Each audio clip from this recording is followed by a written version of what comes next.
that I finally understood what God was trying to tell me through all of these closed doors. What's up, y'all? My name is Hannah, and I am honestly starting this YouTube out of obedience. I feel like the Lord has just been calling me to do this for a little while, mainly just to share about my faith and encourage other people in their walks with the Lord. So if you want to journey along with me in this, go ahead and hit subscribe, and let's get to it. So I grew up in a Christian home. I had wonderful parents. They were believers. We went to church every single Sunday. We just were kind of, me and my siblings were immersed in a Christian home. We talked about God. We learned the Bible stories. My parents were very vocal about their faith. And so that was just like very normal for me. I have incredible parents. I'm very close with my siblings. I absolutely love my family. But to kind of go along with like being a Christian, there were things like in our household that were just like, this is kind of who you are. You're a good person. You work really hard. You get good grades. You do well we were a very like sports oriented family. So you do really well in sports. You work really hard. You do well in your accomplishments. And so for someone like me, now looking back, knowing kind of like my personality and maybe how I perceived that, it was like, okay, well, I need to get good grades in order to be a good person, in order to be worthy, in order to have people like me, in order to feel successful. I need to work really hard at everything that I do. And if I'm not accomplishing something, if I'm not doing something positive or achieving something successful, then what am I? So, like I said, we were a really big sports family. I got into basketball at a pretty early age and kind of like threw myself into that. And so, with that, I was playing basketball year round. I was on like the best sports, I was on the best basketball team in the area. Like, I just would play all the time, I practiced all the time.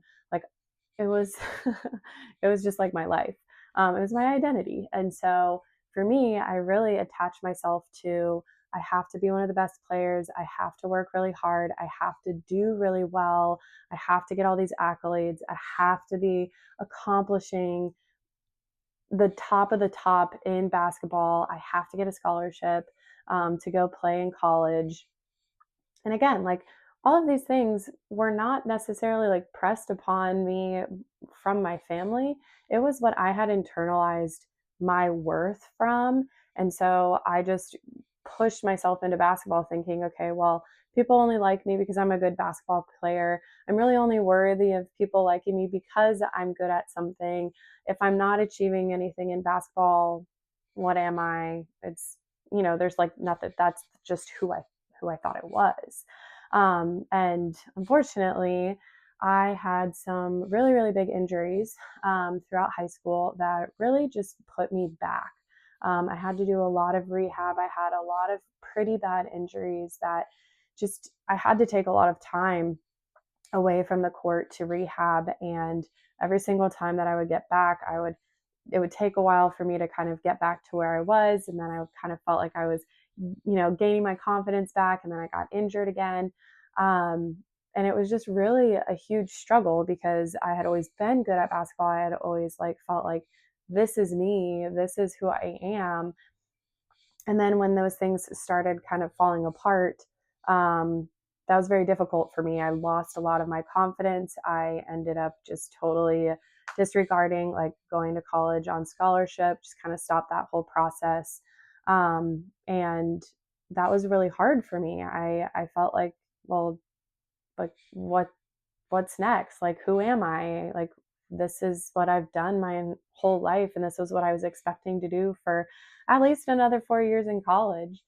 And so, then I went on to college and I was like, okay, well, what am I supposed to do now? Oh, let's get good grades. Because everybody likes to do that in college, right? So, anyways, I ended up my freshman year getting straight A's. I didn't really mean to. I really don't think that I did. But when I saw after my freshman year that I had all A's, And that's kind of, that was my thing. I was like, all right, like I'm doing well in school, I'm accomplishing a lot, I feel really successful. Like, again, put my worth in who I was into my grades. And so sophomore year, my goal was like, let's get all A's again.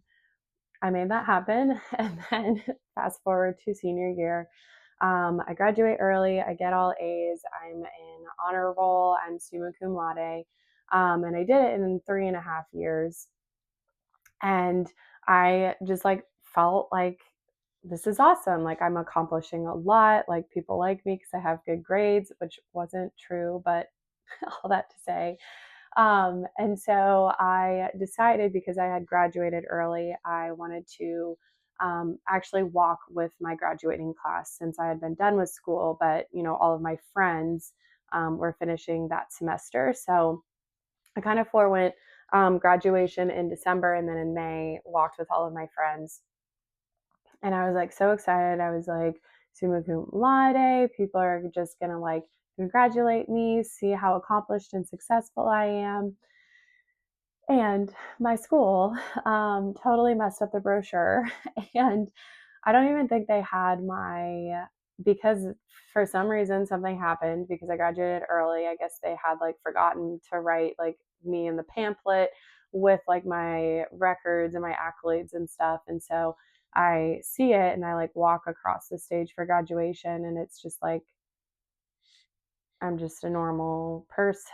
And it's just like, okay, well, I did all of that work and like nobody even knows. Like, what's the point? Like, I again felt like if I was only accomplishing something, if I was achieving something, if I was successful in something, that is where people would like me and where I felt like I was worthy of people liking me, and just who I was. And that was just kind of taken away, and um, wasn't even a thing because it didn't even show up on the like little pamphlet or whatever.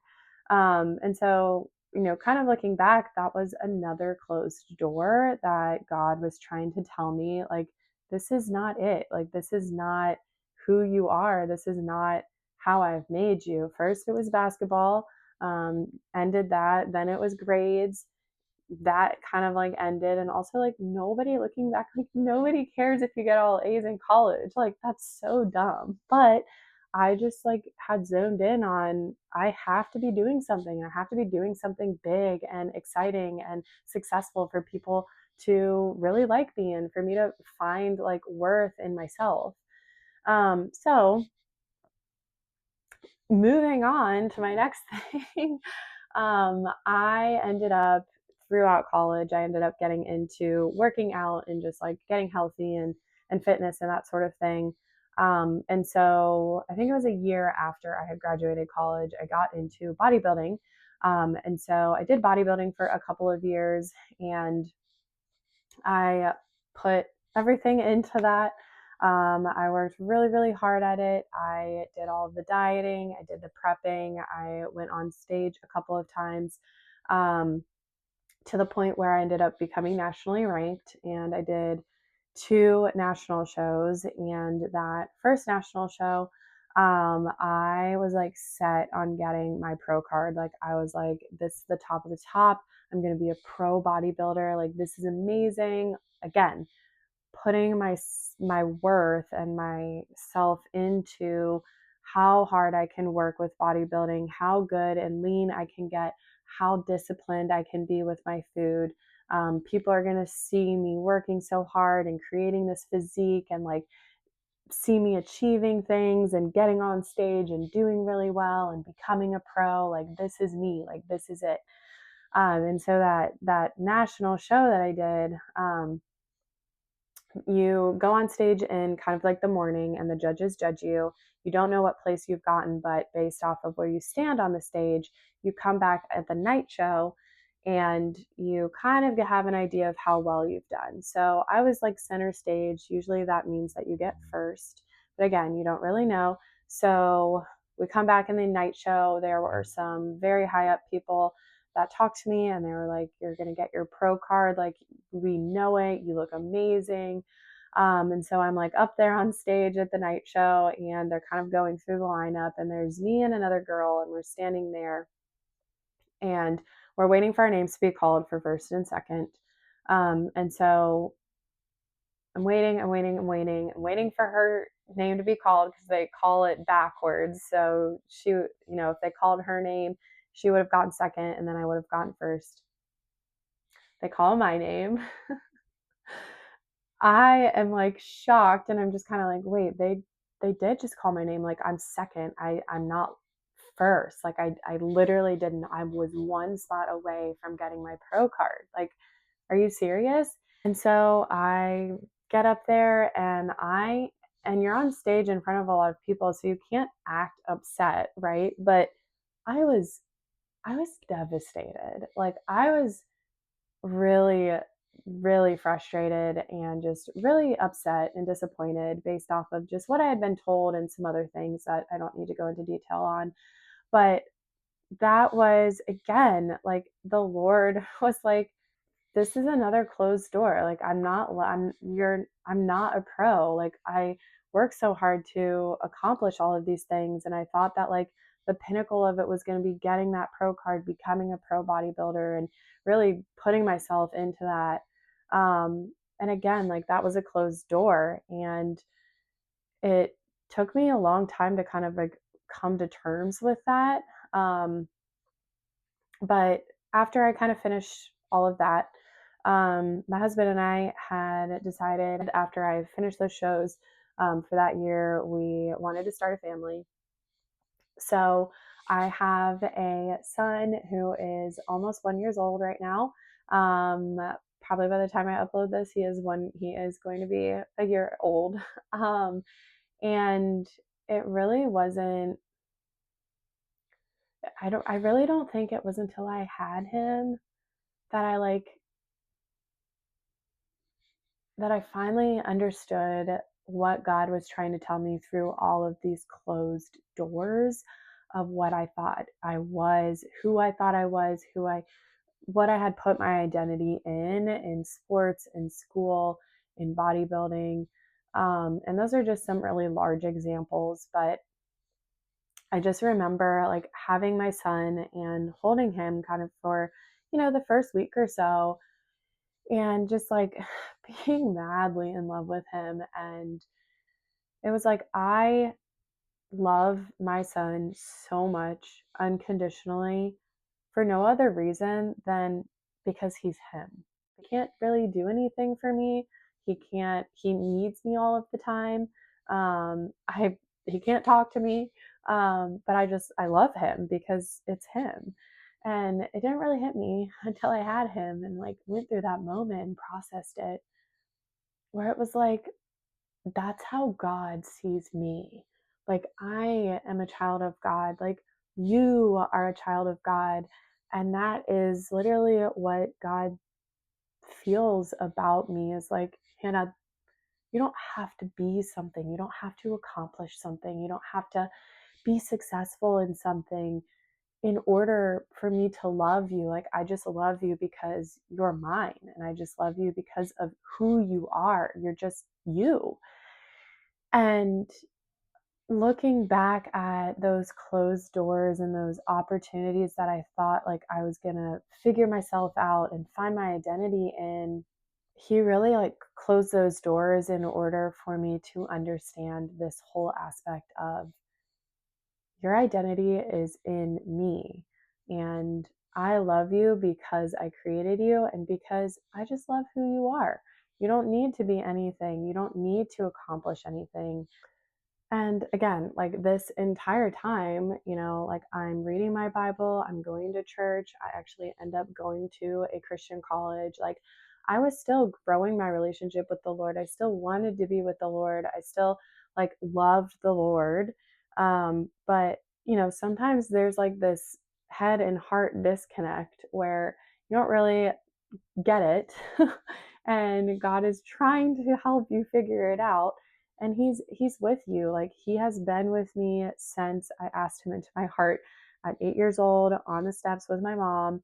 Um, and it's just more so about us continuing to walk with Him and grow our relationship with Him and learn these things. But that is also part of your testimony. My testimony is how He had closed so many doors, how He has been with me from the beginning, you know, just helping me learn all of these things and helping me grow in who I am as a believer. And so, yeah, I don't have this crazy testimony. Like, I've had an amazing life. I have amazing parents, an amazing family. Like, I've been very blessed in the way that I have grown up. And you could look at my life honestly and say, wow, she's kind of had everything. Um, and still, it wasn't enough for me to realize, like, I was putting my worth in so many other things, other than like recognizing my identity in Christ. And so I think that's just another important thing is like, you don't have to have this crazy story with finding God. Um, but you can also have everything and it still not fill that void of knowing exactly who you are in Christ. So, whether you don't really know who God is yet, you're trying to figure it out, whether you feel like God is just not in your story right now or He's kind of left you, that's okay. Just keep searching, keep like working to find Him. And He is in your story, He is in the no's, He is in the closed doors, because He's trying to love us in a way where He's saying, no, like, this is not it. Like, there's more for you. And I want you to see that. So that is kind of my story. And I hope that it is just encouraging to wherever you're at right now in your life. And sometimes it's just helpful to like hear a story or hear something like in real life and actually have biblical references to kind of read over, for that. So I will also add that in the comments.